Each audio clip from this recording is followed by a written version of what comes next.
प्राणं हनुमद्भावभावितं नमामि स्वामिनं রামকৃষ্ণানন্দেতি সংগীতম। আপনাদের মাইকগুলোকে অফ রাখবেন। আজকে রামকৃষ্ণানন্দজি মহারাজের পূর্ণ জন্মতিথি, তাই আমি ভাবলাম যে আজকে রামকৃষ্ণানন্দজি মহারাজের সম্বন্ধে একটু আলোচনা করি। এখন রামকৃষ্ণানন্দজি স্বামীজি থেকে প্রায় 6 মাস একদিনে ছোট ছিলেন। স্বামীজি জন্মেছিলেন 1863 খ্রিস্টাব্দে 12ই জানুয়ারি, আপনারা জানেন, আর মহারাজ জন্মেছিলেন 1863 খ্রিস্টাব্দে 13ই জুলাই। তো সুতরাং সেদিক দিয়ে দেখলে 6 মাস একদিনে ছোট ছিলেন। এই হুগলি জেলার ময়াল ইছাপুর গ্রামবাসী বাপুলি উপাধিকার শ্রীযুক্ত, এখন ময়াল ইছাপুরের আমাদের যে আশ্রমটি সেটা ওনাদেরই পৈতৃক বাটির উপরেই গড়ে উঠেছে। বাপুলি উপাধিকারী শ্রীযুক্ত কালীপ্রসাদ চক্রবর্তীর 3টি সন্তান ছিল। একজন ছিল রামানন্দ, রাজচন্দ্র ও ঠাকুরদাস। রাজচন্দ্রের পুত্র ঈশ্বরচন্দ্র ছিলেন শশীভূষণ চক্রবর্তী, বা পরবর্তীকালে যার নাম হয় রামকৃষ্ণানন্দ, এনার বাবা। ঈশ্বরচন্দ্র ছিলেন, তার বাবা অত্যন্ত উন্নত তান্ত্রিক সাধক ছিলেন এবং কৌল সমাজে তার বেশ পরিচিতি ছিল। তিনি পাইকপাড়া রাজা ইন্দ্রনারায়ণ সিংহের সভাপণ্ডিত ছিলেন। রাজা তাহাকে গুরুর ন্যায় শ্রদ্ধা করতেন এবং সাধনার জন্য যখন যা প্রয়োজন হতো তিনি তা জুটিয়ে দিতেন, ব্যবস্থা করতেন। তার মা অতিশয় উদার হৃদয়া ছিলেন এবং অত্যন্ত সরল ছিলেন। এনাদের গৃহে নারায়ণ, মনসা, শীতলা, সিংহবাহিনী প্রভৃতি দেবদেবী নিত্য পুজো হতো। প্রতি বৎসর কালী পুজো তাদের বাড়িতে হতো। তো উনি যে কথাটা বলছিলাম যে 13ই জুলাই 1863 খ্রিস্টাব্দে 29শে আষাঢ়, চান্দ্র আষাঢ়, কৃষ্ণা ত্রয়োদশী, এইটা মনে রাখতে হবে। চান্দ্র আষাঢ় কৃষ্ণা ত্রয়োদশীতে ওনার জন্ম হয়। ভোর রাত্রে আর কি 4:56 ইচ্ছাপুর, ময়াল ইছাপুর গ্রামেই তার জন্ম হয়। প্রগাঢ় ধর্মভাবপূর্ণ আবেষ্টনীর মধ্যে বাল্যকাল অতিবাহিত করে শশী অতিশয় ভাগবত পরায়ণ হয়েছিলেন।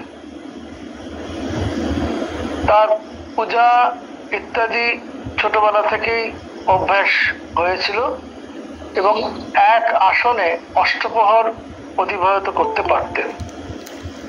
তার কাছে অত্যন্ত সহজসাধ্য ছিল। গ্রামের বিদ্যালয়ে পড়াশোনা শেষ করে তিনি কলকাতায় চলে আসেন। ওই অপরদিকে আবার শরৎচন্দ্র চক্রবর্তী তার জ্ঞাতি ভাই ছিল। তো সুতরাং আমাদের ঠাকুরের যে 16 জন পার্শ্বদের মধ্যে এই শরৎচন্দ্র চক্রবর্তী এবং শশীভূষণ, এদেরকে আমরা পাচ্ছি, একসঙ্গে পাচ্ছি। এবং এরা দুজনেই যখন কলকাতায় পড়াশোনা করছেন তখন ওই কেশবচন্দ্র সেনের যে ব্রাহ্ম সমাজ, সেখানে তারা নাম লেখায় এবং ওখানে যাওয়া আসা শুরু করেন। এবং সেখানেই তারা কেশবচন্দ্র সেন ইন্ডিয়ান মিনিয়র পত্রিকাতে ঠাকুরের সম্বন্ধে, পরমহংস শ্রীরামকৃষ্ণদেব সম্বন্ধে তার যে অনুভূতি বা তার যে বক্তব্য সেখানে তিনি লিখতে থাকেন তার সম্বন্ধে।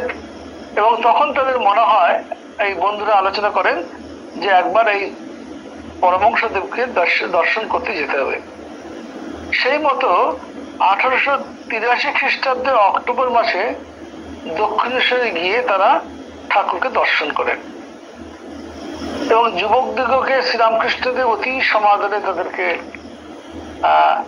গ্রহণ করেন এবং কেশবচন্দ্রের সঙ্গে তাদের যে একটা যোগাযোগ আছে এইটা শুনে অত্যন্ত খুশি হন।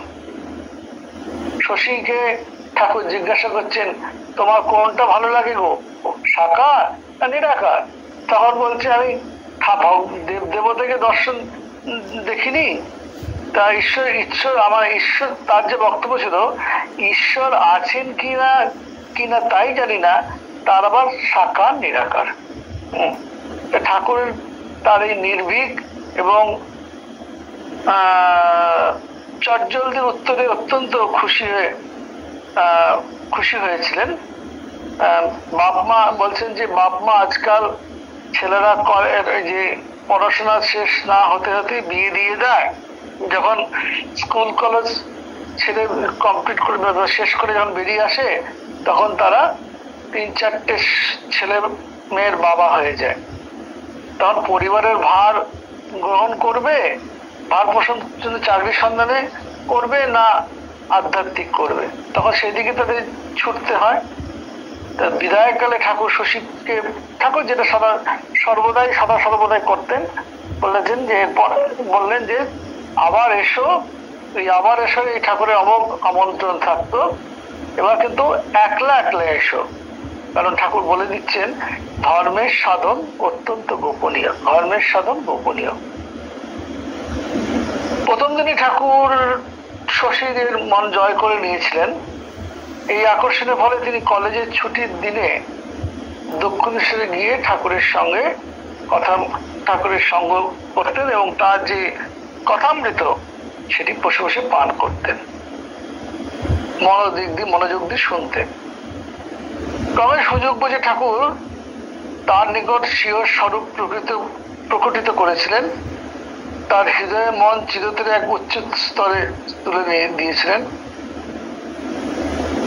এখন সেই বস্তুর সন্ধানে সে এখন খুব মনোযোগ দিলেন।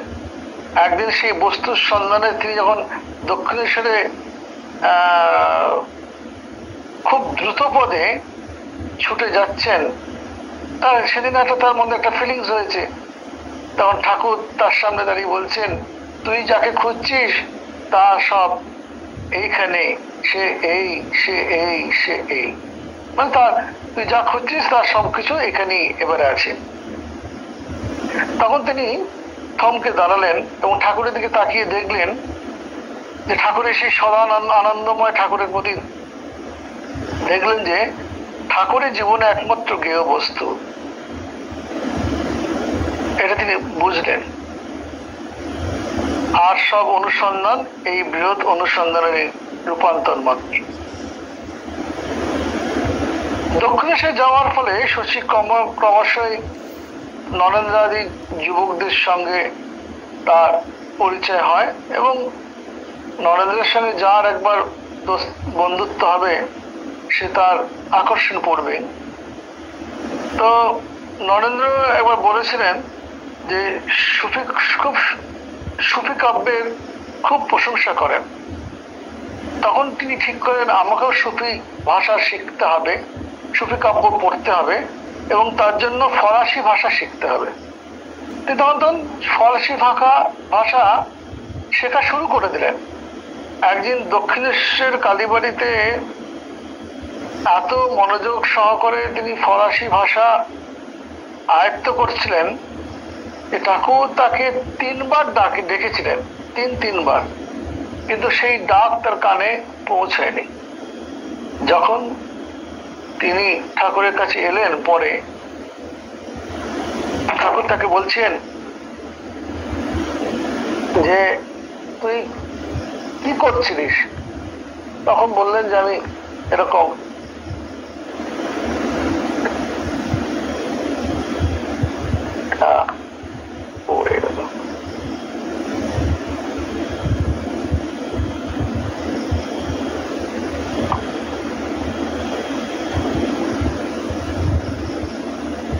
মোবাইলটা রাখা একটা কষ্ট শব্দ।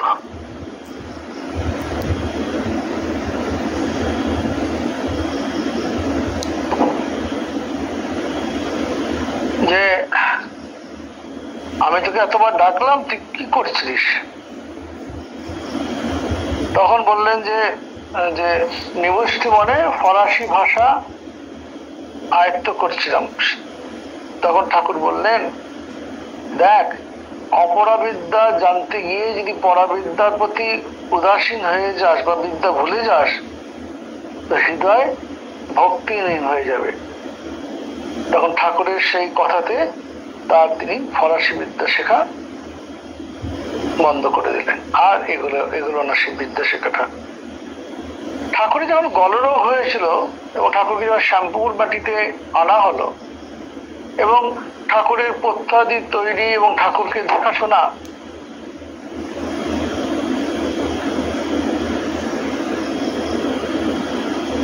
ঠাকুরকে দেখাশোনা করার জন্য নরেন্দ্রনাথ প্রথমে সেই দিকে এগোলেন। তিনি নিজেই মনোনিবেশ করলেন এবং অন্যদেরকে সেই বিষয়ে উজ্জীবিত করলেন, উৎসাহ দিতে লাগলেন। এবং সেই সময় ছোট গোপাল, কালী, শশী প্রভৃতি কয়েকজন কর্মঠ যুবক তাকে সেই কাজে সাহায্য করতে লাগলো। অভিভাবকরা প্রথমে অতটা আপত্তি করেনি। যখন দেখলেন শশী আহার নিদ্রা ভুলে গিয়ে দক্ষিণেশ্বরে ঠাকুরের সেবায় মনোনিবেশ করেছেন, তখন তিনি বাধা সৃষ্টি করতে লাগলেন, কিন্তু শশীকে দমানো গেল না। তখন একজন প্রতিবেশী তাকে বলছে, তখন তিনি বিয়ে পড়ছিলেন, বিয়ে পরীক্ষা এবং সামনে এসে গেছিল, তাই জনৈক বৃদ্ধ প্রতিবেশী উপদেশ দিয়েছিলেন, আচ্ছা পরীক্ষাটা দিয়েও তো গুরু সেবা চলতে পারে। তখন তখন যুবক শশী খুব চমৎকার তাকে উল্টে প্রশ্ন করেছিলেন যে আমি যদি তার আগেই মরে যাই, ততদিন আমার গুরু ততদিন মানে আমার যে পরীক্ষা হওয়া পর্যন্ত গুরু যে ততদিন বেঁচে থাকবে, তার যে মৃত্যু হবে না, এই কথা কি আপনি নিশ্চয় করে বলতে পারেন? আপনারা যে বলছেন যে পরীক্ষাটা দেওয়া তারপরে গুরু সেবা করো, আমি যদি তার আগে মরে যাই অথবা ততদিন আমার মৃত্যু হবে না, এই কথা কি আপনি নিশ্চয় করে বলতে পারেন? তো শ্যামপুকুরের পরে ঠাকুরের নেক্সট যে স্থানে যান, 8 মাসের উপরে ঠাকুর সেখানে ছিলেন, কাশীপুর উদ্যানবাটিতে। শশী সেখানে গুরু সেবায় নিযুক্ত রইলেন। ঠাকুরের অসুখ সম্বন্ধে শশী বলতেন, যিশুর সঙ্গে তুলনা করে বলতেন যে জগতের সুখে দুঃখেও দেখে যিশু ক্রুশবিদ্ধ হয়েছিলেন, ঠাকুরও জীবের দুঃখ দেখে রোগ ভোগ করছেন। রোগের কারণ সম্বন্ধে তার নিজস্ব মত যাই থাকুক না কেন, সেবা কার্যে তিনি সর্বদাই অগ্রণী ছিলেন। একদিন ঠাকুরের জামরুল খাবার খুব ইচ্ছা হয়, তো সেটা সে সময় শীতকাল, জামরুল পাওয়াই যাবে না, জামরুলের সেটা সময় নয়। শশী যখন শুনলেন যে ঠাকুরের এই ইচ্ছা হয়েছে, তিনি তখন সংগ্রহ করবার জন্য চেষ্টা শুরু করলেন এবং জানলেন যে অমুক বাগানে ওয়া আছে। অমনি তার সংগ্রহ করে নিয়ে এসে ঠাকুরকে দিলেন। ঠাকুর জিজ্ঞাসা করছেন, হ্যাঁ রে, এই শীতের কালে তুই জামরুল পেলে কোথা থেকে? লেখক লিখছেন, কোথায় আর পাবেন, যেখানে সত্য সংকল্প ঠাকুরের অভিলাষ হয়েছে আর বীর ভক্ত যেখানে সেবক রূপে আছে, সেখানে কোনো কিছু কি অভাব ঘটতে পারে? ঠাকুরের সেবায় নিযুক্ত শশী আহার আদি পর্যন্ত ভুলে যেতেন। কতদিন ঠাকুর তাকে বলতেন, নে খেয়ে নাও, আমি এখন ভালো আছি, আমার এখন কোনো দরকার নেই, খেয়ে এসো। এরকম অনেকবার হয়েছে শশী ঠাকুরকে পাখার বাতাস করছেন, কন্টিনিউয়াস বাতাস করছেন, দেখে ঠাকুরের নিজেরই কষ্ট হয়েছে, অনুভব হয়েছে। তিনি তার হাত থেকে পাখাটা কেড়ে নিয়ে লাটু প্রভৃতিকে দিয়েছেন, বলছেন বাতাস করার জন্য। এই শিষ্যের সেবাতে স্বয়ং সেব্য তিনি এতটাই তৃপ্ত তাকে তিনি বিশ্রাম দেওয়ার জন্য নিজেই অন্য পথ খুঁজে নিচ্ছেন। অভাবনীয়।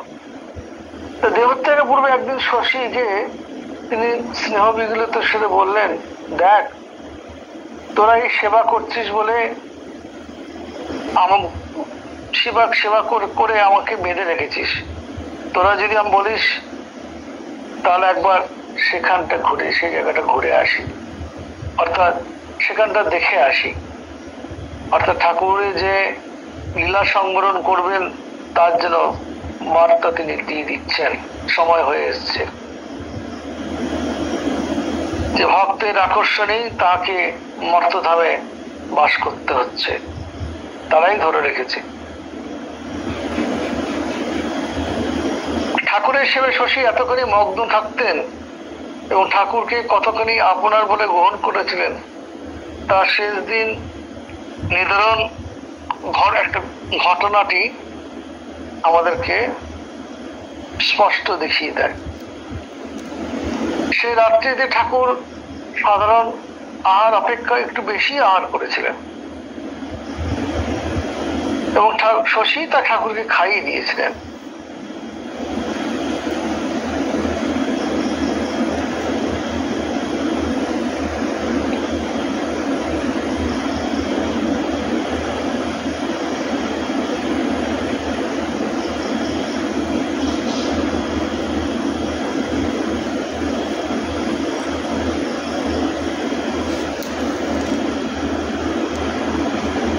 শশী খাই দিয়েছিলেন। মা ঠাকুরের চলে যাবার কোনো ইঙ্গিত তিনি পাননি। তিনি ভাবলেন ঠাকুর তো সে রাত্রে বড় একটু ভালোই খেয়েছেন, ভালোই আছেন। এমনকি পরিশেষে যখন সেই শেষ মুহূর্ত আসলো, শশী মনে করছেন যে ঠাকুরের গভীর সমাধি হয়েছে, কারণ তিনি দেখলেন ঠাকুরের অঙ্গ প্রত্যঙ্গের উপর দিয়ে একটা আনন্দের ঢেউ বয়ে যাচ্ছে। এত আনন্দ উচ্ছ্বাস তিনি পূর্বে কখনো দেখেননি। রাত্রির শেষে বিশ্বনাথ উপাধ্যায় এসে যখন বললেন যে ঠাকুরের মস্তকে এবং মেরুদণ্ডে ভালো করে ঘি মালিশ করো, যদি সমাধি ভঙ্গ করার জন্য তিনি ওই কথাটা বলেছিলেন। কিন্তু ঘি মালিশ করেও কিছু হলো না, উপায় কিছু হলো না। তখন শশী তখন সেইটাই করেছিলেন, কিন্তু অবশেষে ডাক্তার এসে বললেন আর আশা নেই। বিকাল 5টার সময় ঠাকুরের পুরো দেহকে মালা চন্দন দিয়ে সাজিয়ে শ্মশানে নিয়ে যাওয়া হলো। বাস্তবকে শশী মেনে নিতে পারছিলেন না। ঠাকুরের চিতাতে যখন আগুন দেওয়া হয়েছিল, শশী ওখানেই বসেছিলেন। নরেন্দ্র, লাটু, শরৎ তাকে অনেক রকম করে বোঝাচ্ছিল। তার হাত ধরে লাটু টানছেন, শশী কিন্তু কিংকর্তব্য বিমূঢ় হয়ে বসে আছেন। যখন সেই চিতা নির্বাপিত হলো, তখন শশী ভস্মাস্তি তুলে নিলেন এবং ঠাকুরের কিছু অস্থি তুলে তার মধ্যে তাম্র কলসটির মধ্যে রাখলেন এবং সেটি মাথায় করে বহন করে নিয়ে কাশীপুরের ঠাকুরের যেখানে শয্যা ছিল সেখানে রাখা হলো। শশী বিশ্বাস করতেন ঠাকুর চলে যাননি। তাই বারবার বলতে থাকলেন, ঠাকুরের দ্রব্যাদি সযত্নে রক্ষা করা হোক। ভাস্যাস্তি পুত পূর্ণ যে কলসটি নিয়মিত পূজা চলতে লাগলো। এটি 16 তারিখের এই ঘটনা। সেখানে সপ্তাহখানেক মতন থাকার পর রামচন্দ্র প্রমুখ গৃহস্থ ভক্তরা ঠিক করলেন যে ঠাকুরের নিত্য পূজা যদি চলতে হয় তার তো একটা খরচা আছে, সুতরাং এটাকে সবাই রামচন্দ্র চন্দ্র দত্তকেই বললেন যে ঠিক হলো যে ওনার যে কাকুরগাছিতে যে যেখানে ঠাকুর গেছিলেন সেখানে নিয়ে যাওয়া হোক এবং ওখানেই নিত্য পূজা দিয়ে চলতে থাকুক। এই কাজে নিরঞ্জন এবং শশী, নিরঞ্জন প্রথমে বাধা দিলেন, সে কিছুতেই বলেন কলসি নিয়ে যেতে দেবো না। শশীও তাই বলছে, শশী কলসি দেবো না। এদের নরেন্দ্র তাদের মধ্যে সমঝোতা করে বোঝালেন, দেখো আমাদের নিজেদেরই কোনো চালচুলো নেই, আমরা তো কারো তো আমাদের সবাই তো স্টুডেন্ট, তো সুতরাং উনি যেটা আর এটা ঠাকুরের নিত্য সেবা চলতে থাকে, তো সুতরাং অর্থের প্রয়োজন আছে। সুতরাং আর রামচন্দ্রকে তো ঠাকুর ভালোবাসতেন এবং ঠাকুরকেও তিনি অত্যন্ত শ্রদ্ধা ভক্তি করতেন, তো উনি যেরকম বলছেন সেটা করুন। এই নরেন্দ্র এদের মধ্যে এই মতটাকে বিবাদ ঘটালো, মিটিয়ে দিল। কিন্তু নিরঞ্জন শশী মনে মনে একটা অন্যরকম ঠাওর করে রেখেছিল। তারা আর একটা কলসি নিয়ে এসে অর্ধেকের বেশি ভস্য এবং অস্থি বার করে নিয়ে সেটা ওই পাত্র রেখে সেটা রাতের অন্ধকারে মাথায় করে নিয়ে গিয়ে বলরাম বসুর বাড়িতে, কাশীপুর থেকে বলরাম বসুর বাড়ি অনেকটাই দূর বাগবাজার, সেই বলরাম বসুর বাড়িতে নিয়ে গিয়ে ওখানে রাখা হলো, ওখানে পূজা আদি চলতে থাকলো।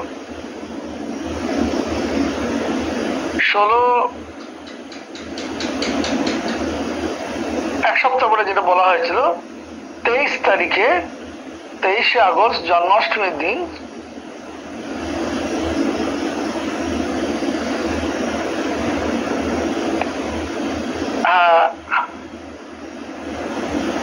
সেই 23 তারিখে, এবার তো 26শে আগস্ট পড়েছে জন্মাষ্টমী, প্রথম কলসিটি কীর্তন সহ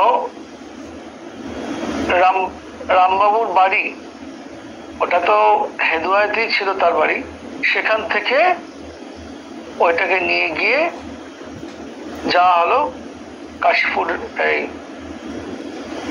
কাকুরগাছি উদ্যান বাটিতে। এবং এই রাস্তাটা বেশ অনেকটাই দূর, বাগবাজার থেকে কাকুরগাছি অনেকটাই দূর,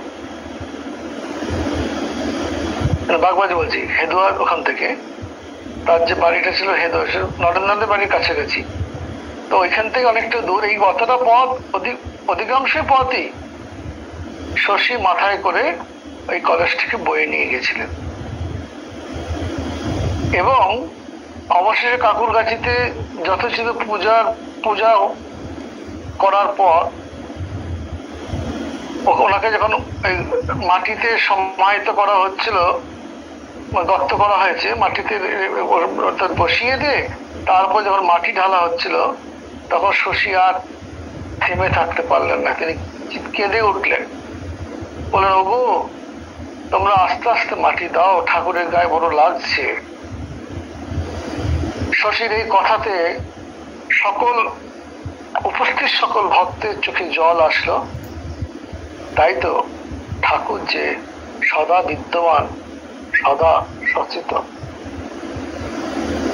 এরপর শশীকে গৃহে ফিরে আসেন, কিন্তু ইতিমধ্যেই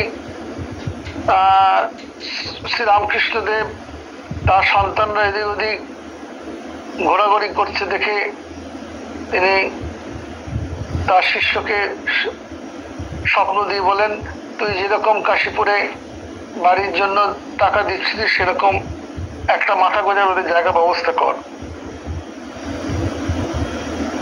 তা তিনি তখন ওই নরেন্দ্রনাথই এরাই একটি জায়গা খুঁজে দেখেন এবং বরানগরের যে আমাদের যে আদি মঠ সেখানে ঠাকুরের এই অস্থি কলস যেটি বলরাম বসুর বাড়িতে ছিল সেটা নিয়ে যাওয়া হয় এবং শশীর কাছে ডাক পড়ে যে ওখানে আসার জন্য। তা কয়েক মাস পরে বরানগর মঠে যাওয়া হলো এবং শ্রী ঠাকুরের শ্রী পাদুকার সম্মুখে কয়েকজনের সহিত শশী সেখানে সন্ন্যাস গ্রহণ করেন এবং নাম হয় রামকৃষ্ণানন্দ। এবং রামকৃষ্ণানন্দ নামটি নরেন্দ্রনাথ নিজের নেওয়ার খুব ইচ্ছা ছিল, কিন্তু শশীর একনিষ্ঠ ঠাকুরের প্রতি যে ভক্তি, সেবা ভক্তি দেখে তিনি ওই নামটি শশীকে নিতে বলেন।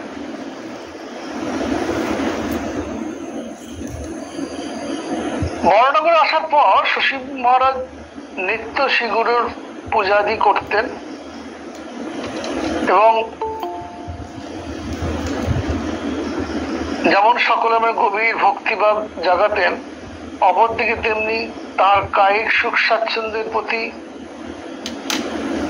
তীক্ষ্ণ দৃষ্টি রাখতেন। মানে যে শুধু ঠাকুরের সেবা করছেন তা নয়, ঠাকুরের অন্যান্য সন্তানদের তাদের শরীর দিকেও তাদের জন্য সেটা নষ্ট না হয়ে যায় সেদিকটা খুব নজর রাখতেন। এবং মঠ স্থাপনের পরে দেখা গেছে যে এদের তীব্র বৈরাগ্য ও তীর্থ দর্শনের মানুষে মাঝে মধ্যে এনারা বাইরে চলে যেতেন। একমাত্র শশী ঠাকুরের সেবা পূজা দিনেই এই বরানগর মঠে পড়েছিলেন।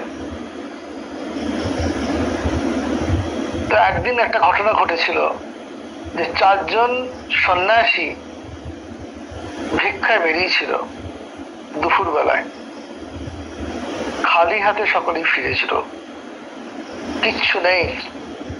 তখন আজকে ঠাকুরকে শশী দেখলেন ঠাকুরকে কোনো ভোগই দেওয়া হবে না, এরা তো নেই কি আছে, চরম বৈরাগ্যে তখন তারা সেই আহার ত্যাগ করে ওই দানাদারদের ঘর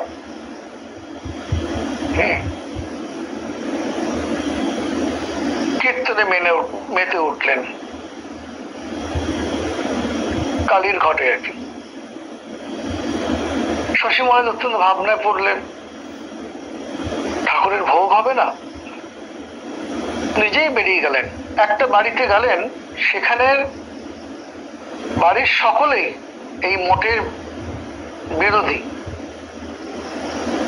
তিনি গৃহকর্ত্রী, তার একটা যা হোক এনাদের প্রতি একটা তার ভেতরে অন্তরে একটা ছোট অল্প হয়তো কোনো সম্মান ভক্তি ভাব ছিল, সে ডাইরেক্ট এসে দিতে পারছে না, জানলা গলিয়ে পোয়াটা চাল, কয়েকটি আলু আর একটু ঘি দিলেন। শশী মহারাজ তখন সেই চাল, ঘি, আলু নিয়ে এসে রান্না করে ঠাকুরকে ভোগ দিলেন এবং সেই ভোগের পরে সেই প্রসাদটা এক একটা ছোট ছোট মণ্ড তৈরি করে ওই দানাদের ঘরে যেখানে কীর্তনাদি চলছিল সেখানে সকলের মুখে এক একটা ডালা গুজে দিতে লাগলেন। সবাই অবাক হয়ে গেল যে কোথা থেকে এই অমৃত নিয়ে এলো শশী। তারা তখন বলছেন, ভাই শশী অমৃত কোথায় পেলে ভাই? স্বামী বিবেকানন্দ উনি আর কিছু বলেননি। স্বামী বিবেকানন্দ সত্যিই বলতেন যে কথাটি, যে শশী ছিল মঠের প্রধান খুঁটি, সে না থাকলে আমাদের মঠবাস অসম্ভব হতো। সন্ন্যাসীরা যখন ধ্যান ভজনে ডুবে থাকতো, শশী তাদের আহার প্রস্তুত করে অপেক্ষা করত, এমনকি মাঝে মাঝে তাদের ধ্যান থেকে তুলে নিয়ে এসে তাদেরকে খাওয়াতো। এই হলেন আমাদের শশী মহারাজ। একসঙ্গে তিনি ঠাকুরের সেবা করছেন, ঠাকুরের সন্তানদেরও তিনি সেবা করছেন, অর্থাৎ সংঘকেও তিনি দেখছেন। এরাই তো পরবর্তীকালে ভাবে সংঘ তৈরি করেছিল, তার মধ্যে তিনিও ছিলেন। এবং সংঘের যিনি প্রতিষ্ঠিত দেবতা তারও সেবা করছেন। স্বামী রামকৃষ্ণের ঠাকুর পূজা একটা দেখবার জিনিস ছিল। ঠাকুরকে শুধু তিনি বিধি অনুযায়ী পূজা করে তৃপ্তি হতেন তা নয়, তাকে জীবন্ত জেনে সেরকম সেবা করতেন। চেন্নাইতে আছেন, রাত্রিবেলায় ঘুমোচ্ছেন, হঠাৎ তার খুব গরম লেগেছে। তখন তার মনে হয় জানি ঠাকুর তো গরম লাগছে। সেই রাতের বেলায় ঠাকুর ঘর খুলে ঠাকুরকে সারা রাত বাতাস করেছেন। তাতে নিজে ঘেমে নিয়ে যাচ্ছেন, তথাপি সেই সেবা থেকে নিজেকে বিরত রাখছেন না। এই হচ্ছে আমাদের শশী মহারাজ। ওতেই তিনি আরাম বোধ মনে করতেন যে ঠাকুর তো নিশ্চিন্তিতা বিশ্রাম করছেন, ব্যাস। আর ভোর হলে দায়ের উল্টা দিক দিয়ে তিনি ঠাকুরের জন্য দাঁতন কাঠি থেতো করে দিতেন, যে ঠাকুরকে বাস করবেন তো। তার গুণে মুগ্ধ স্বামীজি তাকে আমেরিকায় নিয়ে যেতে চেয়েছিলেন, কিন্তু শশী মহারাজের গায়ে একটা চর্মরোগ হয়, এবং এই যে চর্মরোগটা শীতকালে খুব বাড়ত, এবং তখন সারা শরীর থেকে ওই মাছের আঁশের মতো বেরিয়ে আসতো। তার যাওয়া উচিত কিনা অনুচিত এই নিয়ে যখন আলমবাজার মঠ তখন বরানগর থেকে আলমবাজারে চলে এসছে, সাধু ভাইদের আলোচনা চলছে। নরেন্দ্রনাথ একটি চিঠিতে লিখলেন, শশী সর্বপক্ষে উপযুক্ত বটে, কিন্তু তোমরা খালি শশীর আশা সম্ভব কিনা তাই বিচার করছো। শশীকে আমি বিশ্বাস করি, ভালোবাসি। তিনি বলছেন, he is the only faithful and true man there. সেখানকার জন্য উনি একমাত্র বিশ্বস্ত এবং খাঁটি লোক। কিন্তু শশী মহারাজের তবু যাওয়া হলো না। কলিকাতার তদানীন্তন বিখ্যাত হোমিওপ্যাথিক ডক্টর, জার্মানির ডাক্তার সালজার মত দিলেন যে শীত প্রধান দেশে গেলে এটা আরো বেশি বাড়বে, তাকে গ্রীষ্ম প্রধান দেশে যেতে হবে। তাই বিদেশ তার যাওয়া হয়নি। এদিকে মাদ্রাজের ভক্তগণ সেখানে একটা মঠ করেছে, মঠ স্থাপনের জন্য অনুরোধ জানিয়েছে স্বামীজির কাছে। তখন তার নজর পড়েছে তার এই ব্রাহ্মণ সুলভ নিষ্ঠা স্মরণ, ব্রাহ্মণ নিষ্ঠা এই সরল সাধু ভাইটির কথা তার মনে পড়েছে। তিনি লিখছেন, আমি তোমাদেরকে কাছে আমার এমন একজন গুরু ভাইকে পাঠাবো যে তোমাদের সর্বাধিক গোড়া ব্রাহ্মণ চেয়েও তিনি গোড়া, অথচ পূজা শাস্ত্র জ্ঞান ধ্যান ধারণা দিতে অতুলনীয়। তিনি গোড়ার চেয়ে গোড়া, অথচ তার এই দিকটাও ছিল শাস্ত্র জ্ঞান, পূজাদি এবং ধ্যান ধারণা, এটা অতুলনীয়। তাহার মতে তখন রামকৃষ্ণদের কথাই জাগিয়েছিল। আলমবাজারে এসে তিনি তাকে প্রথমে একটু পরীক্ষা করে দেখার জন্য বললেন, শশী তুই আমাকে খুব ভালোবাসিস না? শশী মহারাজ যেই বললেন হ্যাঁ, তখন স্বামীজি তাকে আদেশ করলেন, যা তো চিতপুরে ফৌজদারির বালাখানা মোড় থেকে ভালো টাটকা নরম পাউরুটি কিনে নিয়ে আয়। নরেন্দ্র জানতেন উনি অত্যন্ত গোড়া ব্রাহ্মণ, তাই মুসলমানদের ছোঁয়া জিনিস তিনি আনবেন কিনা এটা পরীক্ষা করার জন্য বললেন। কিন্তু তিনি নিষ্ঠাবান তো ছিলেন, কিন্তু গোড়ামি ছিল না তার মধ্যে, সূচিবাহিতা ছিল না, নিষ্ঠা ছিলেন।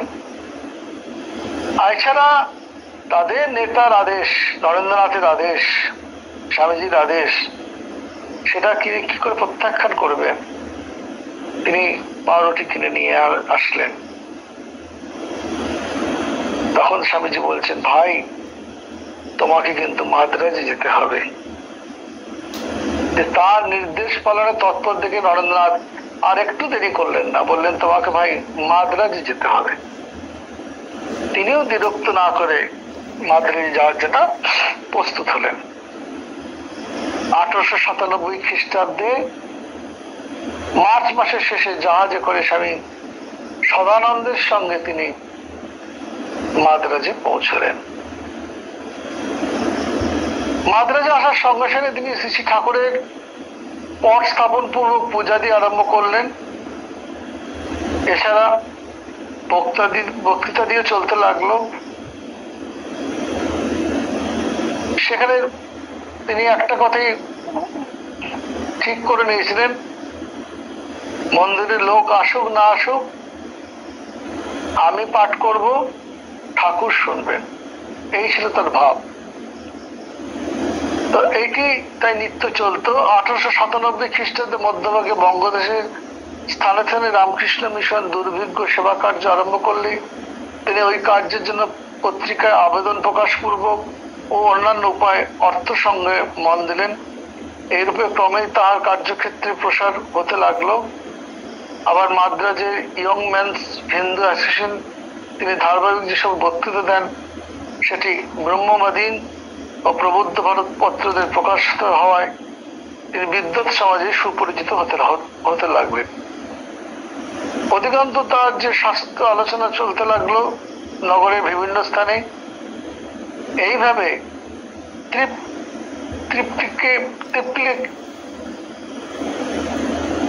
ত্রিপ্লিকেন ও মায়ালাপুর অঞ্চলে গীতা উপনিষদ ব্যাখ্যা, পুরা সোয়াকাম ও গীতা ব্যাখ্যা এই সমস্ত তিনি পড়ে এবং যোগসূত্র ব্যাখ্যা করে চলতে থাকলো। আর প্রতি একাদশীতে মঠে ভজন হতো।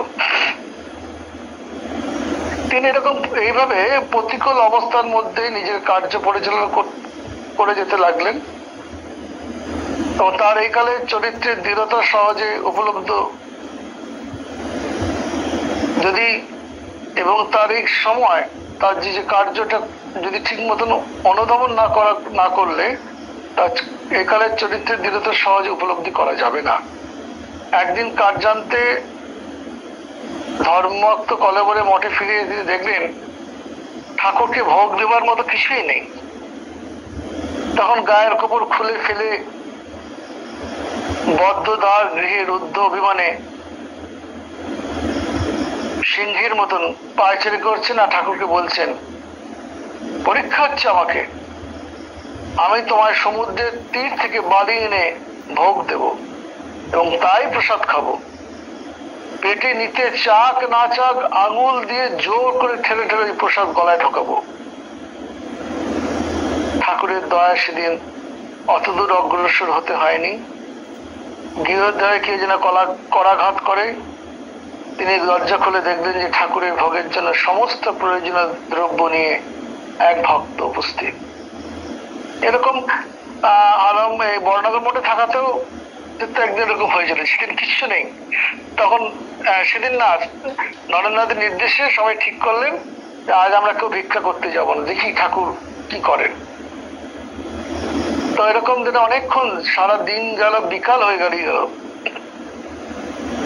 তখন কে ওই বিকাল বলে একজন ভক্ত গরম গরম সমস্ত বাণী নিয়ে তাদের জন্য নিয়ে এসছেন। তখন নরেন্দ্রনাথ তাকে পরীক্ষা করছেন। তখন তিনি বলে, না, এখানকার জন্য আমাকে ঠাকুর স্বপ্ন দেখিয়েছেন। তখন তারা নিলেন, ঠাকুরকে ভোগ দিয়ে আনন্দ সহকারে সেদিন আহার করলেন। তো এরকম ঠাকুরের ওপর একনিষ্ঠ হয়ে থাকতে পারলে তিনি আমাদের কৃপা করবেন। তো আরেকবার ঠাকুরের ভোগের সময় আগত প্রায় ঘি নেই। শশী মহারাজ অত্যন্ত চিন্তাকুল হয়ে পড়েছেন, কি হবে, পায়চারি করছেন। এমন সময় তাদের ক্লাসের এক ছাত্র এসে জানালেন তিনি মঠের কোন একটা অভাব মেটাতে চান, যেটা উনি বলবেন সেটি করবেন।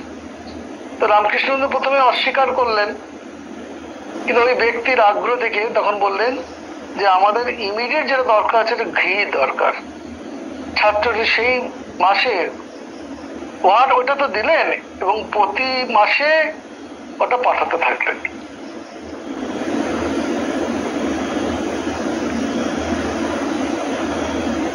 তাই খুব ঘনিষ্ঠভাবে যারা তার সঙ্গে মিশতেন তারা ভিন্ন অপর কেউ এসব কষ্টের কাহিনী জানতে পারতেন না। ভদ্রতা হিসাবে কেউ যদি জানতে চাইতেন মঠ চলে কি করে, তিনি নিরুদ্বেগ সহসে আনন্দের সঙ্গে বলতেন, হাসির সঙ্গে বলতেন, ঠাকুর সব জুটিয়ে দেন।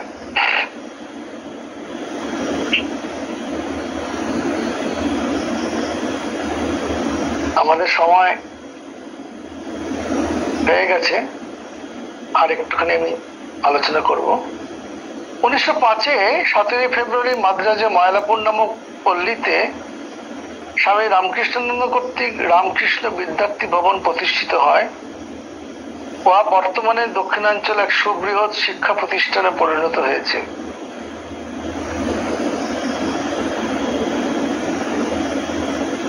এবং রামকৃষ্ণানন্দের যে হৃদয়বত্তা, অনুপ্রেরণা, কর্মপ্রচেষ্টার ফলেই এটা সাফল্য লাভ করেছিল।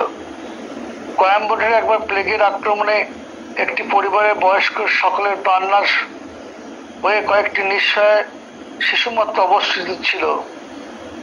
তাদের দেখে কোমল হৃদে তার কেঁদে উঠে তিনি তাদের লালন পালনের ভার গ্রহণ করেন। এই হয়তো রামকৃষ্ণ মিশন স্টুডেন্ট সময়ের সূত্রপাত এখান থেকে হয়। মাদ্রাজ মঠে বিরাম ছিল না। স্থায়ী বাড়ির জন্য কিছু অর্থ সঞ্চিত হয়েছিল। সৌভাগ্যক্রমে কিছুদিনের মধ্যেই জনক ভক্ত ব্রডিজ রোডের উপর একখণ্ড ভূমি দান করেন এবং সংগৃহীত অর্থের দ্বারা বাড়ি নির্মাণ আরম্ভ হলো। সেই মাদ্রাজ মঠ আজকে বিশাল বড় মন্দির হয়েছে। আপনারা যারা গেছেন তারা জানেন। 1907 খ্রিস্টাব্দে 7 নভেম্বর স্বামী রামকৃষ্ণানন্দ নিজস্ব বাড়িতে ঠাকুরকে নিয়ে গেলেন। ঠাকুরের একটু স্থায়ী স্থান হয় সেদিন তার আনন্দ ধরে না। তিনি সকলকে বুঝিয়ে দিলেন যে উহা ঠাকুরের বাড়ি, উহাকে সর্বদা ও সর্বথা এবং সর্বদা পরিষ্কার পরিচ্ছন্ন রাখতে হবে। দেয়ালে পেরেক প্রভৃতি পুঁতে কোন রকম তার সৌন্দর্য নষ্ট করা চলবে না। মঠ প্রতিষ্ঠান উপলক্ষে নিকটস্থ কপালেশ্বর শিবের মন্দিরে বিশেষ পুজো দেওয়া হলো। মঠের ভক্তদের মধ্যে পরিতোষপূর্বক প্রসাদ বিতরণ হলো। অপরাহ্নে সবাই স্যার PS শিবস্বামী আয় প্রভৃতি বক্তৃতা করেন। স্বামী রামকৃষ্ণানন্দ জীবনের একটি অতি গৌরবময় দিন। আর ওই দিবসই দাক্ষিণাত্যে রামকৃষ্ণ মঠ ও মিশনের কার্য সুদৃঢ় ভিত্তি প্রতিষ্ঠিত হয়।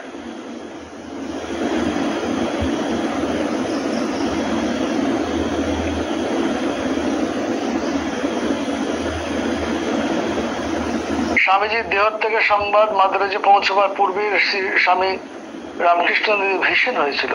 ধ্যান যোগী শুনলেন স্বামীজি সুপরিচিত স্বরে বলছেন, শশী শশী, আমি শরীরটাকে থুতুর মতো ফেলে দিয়েছি।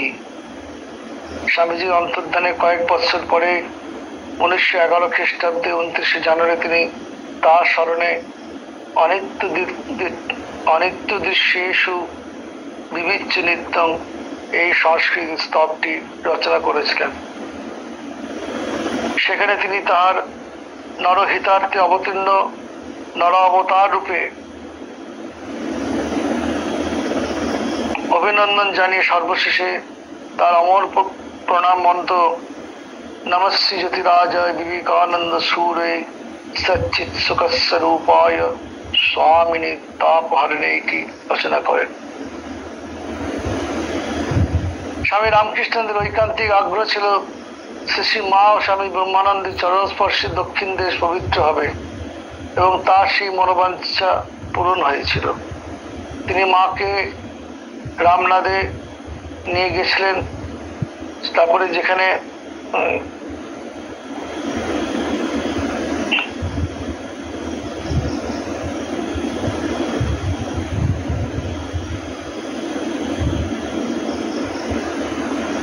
যে শিব মন্দিরটি, ওখানে যে অঙ্ক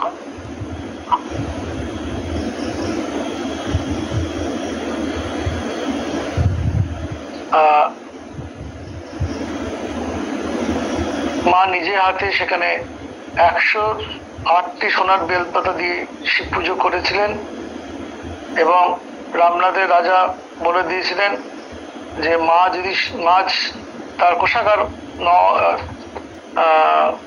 রত্নভাণ্ডার খুলে দিয়েছিলেন, এবং তিনি যা চাইবেন তা সেখান থেকে নিতে চান।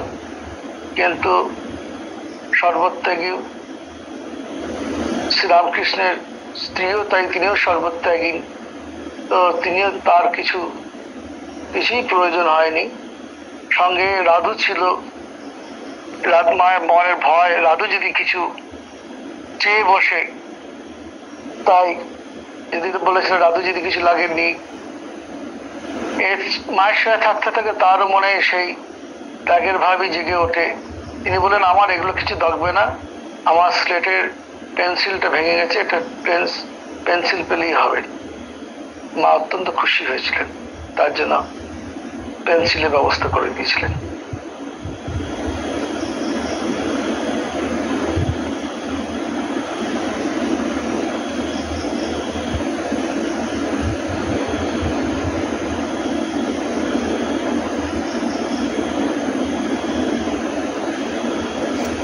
তার এই উভয় সাত দুজনে এসে স্থান ঘুরে যায়, স্বস্তির নিঃশ্বাস ফেললেন, বলেন এই আমার শেষ।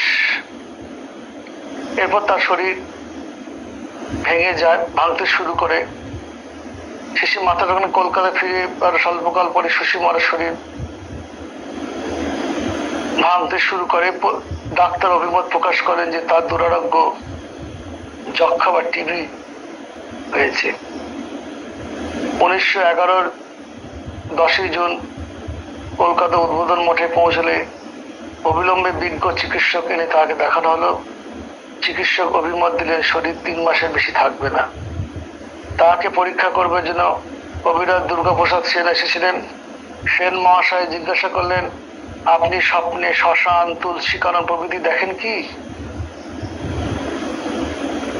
স্বামী রামকৃষ্ণ উত্তর দিলেন, ওসব দেখি না, তবে ঠাকুরমা, স্বামীজি, দক্ষিণেশ্বর প্রভৃতি দেখি।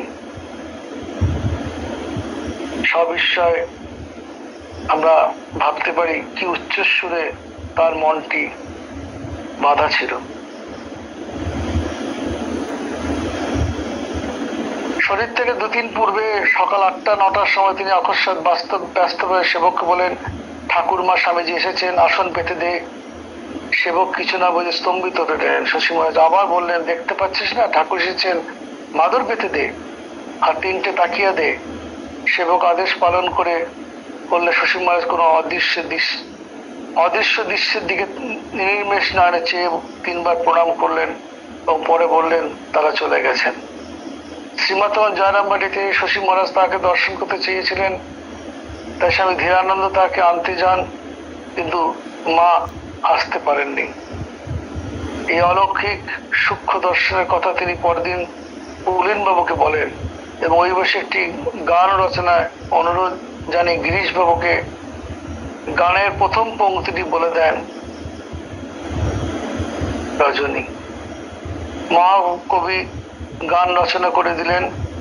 সুরগায়ক পুলিন বাবুর মুখে স্বামী রামকৃষ্ণানন্দ চোখটি মুজে সেই গানটি আবিষ্ট মনে বেহাগ রাগে অনেকক্ষণ ধরে সঙ্গীতটি শুনলেন। পোহালো দুঃখ রজনী, গেছে আমি আমি ঘোর কুসপন, নাহি আর ভ্রম জীবন মরণ, হেরো জ্ঞান অরুণ বদন বিকাশে হাসে জননী। মা তাকে যে দর্শন দিয়েছিলেন অদৃশ্য পথে এসে, তা সেটি তার গানের মধ্যে ফুটে উঠছে। বড় ভয় করা দিতেছে অভয়, তোল উচ্চ তান গায়ো জয় জয়, গাও জয় জয়, বাজাও দুন্দুবি সমন বিজয়, মার নামে পূর্ণ অবনী। হয়েছে জননী কেঁদো না, রামকৃষ্ণ পদ দেখো না, নায়িক ভাবনা রবে না যতনা, হেরো মম পাশে করুণা দুটি আখি ভাসে, ভুবন তারণ গুণময়।